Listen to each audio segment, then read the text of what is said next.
আড্ডা শুরু হয়েছে আজকে সকালের ব্রেকফাস্ট থেকে। চা রুটি খেতে খেতে মায়ের সাথে অনেক গল্প শুরু হয়ে গেছে, সাথে তো খুনসুটি ঝগড়া লেগেই আছে আমাদের। দাদুকে নিয়ে চা দিয়ে এসেছিলাম, এখন মা আর আমি চাটা খেয়ে নিচ্ছি। আর দিদন তো পুজো দিচ্ছে, পুজো না দেওয়া শেষ হলে দিদন এখন আর কিছুই খাবে না। ব্রেকফাস্ট কমপ্লিট হওয়ার পর মা আর আমি ছাদে আসলাম। মা আজকে দেখছে আমাদের গাছে কি কি ফুল ফুটেছে, কি কি সবজি গাছ উঠেছে ওইগুলো দেখছে। ছোট ছোট টবের মধ্যে ছোট ছোট গাছগুলোর মধ্যে যখন ফুলগুলো ফোটে তখন এত ভালো লাগে কি বলবো।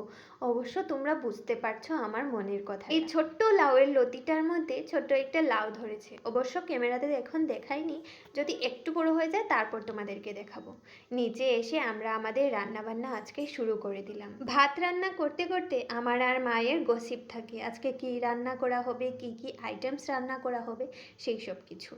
তো মায়ের সাথে কথা বলতে বলতে আমি আমার রুমগুলো পুরো ক্লিন করে নিয়েছি, গুছিয়ে নিয়েছি, সাথে ঘরটাও মুছে নিয়েছি আর জলও দেওয়া কমপ্লিট করে নিয়েছি। আজকেই দিদন ঠাকুরঘরটা পুরো পরিষ্কার করলো, যেহেতু সামনে সংক্রান্তি তাই আজকে থেকেই পরিষ্কার করা শুরু হয়ে গেছে আমাদের ঘরের। আজকে মা রান্না করেছে আলু ফুলকপি দিয়ে একটা কাতলা মাছের ঝোল আর বানিয়েছি শিমপুর। এই শিমপুরের রেসিপি মায়ের ইউটিউব চ্যানেলে এবং ফেসবুকে পেয়ে যাবে, আমি অবশ্যই লিঙ্ক তোমাদেরকে দিয়ে রাখবো। আর আমার মায়ের অ্যাকাউন্ট তো তোমাদের জানা আছে, প্লিজ চেক আউট করে নিও। শিমপুরটা খেতে যেমন টেস্ট হয়েছিল, দেখতেও তেমন ভালো লাগছিল। অ্যাজ ইউজুয়াল আমাদের ঘরে সবার প্রথম দাদুই খায়, তার জন্য দাদুর কাছ থেকে রিভিউটা নিয়ে নিয়েছি। তারপর আমি স্নান টান করে চলে এসেছি, এখন অভিও চলে আসবে ফোন করে বলল, ওর থালাটা রেডি করে নিয়েছি। আর এখন আমরা চারজনে একসাথে খেতে বসে যাব। দিদন, আমি, মা, অভি খাওয়া দাওয়া করে নেওয়ার পর অভি সোফায় বসে বসে টিভি দেখছিল। টিভি দেখতে দেখতে কখন যে ঘুমিয়ে গেছে আমরা খেয়ালই করি। 5টা নাগাদ ওকে ডেকে দিয়েছিলাম, ও তো উঠে পুরো পাগল হয়ে গেছে, কারণ ওকে অফিসে যেতে হবে। লাঞ্চ টাইমে এসেছিল, বাট এখন সন্ধ্যা হয়ে গেছে।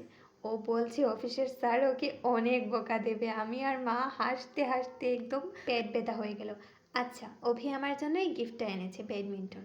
সেটার কাহিনী তোমাদেরকে বলবো। আজ থেকে প্রায় 11 বছর আগে অভি ছোটবেলা আমার ব্যাটটা ভেঙে নিয়েছে। পুরো গল্প অন্য একটা ব্লগে বলবো। আজকে আসি, দেখা হচ্ছে অন্য ব্লগে।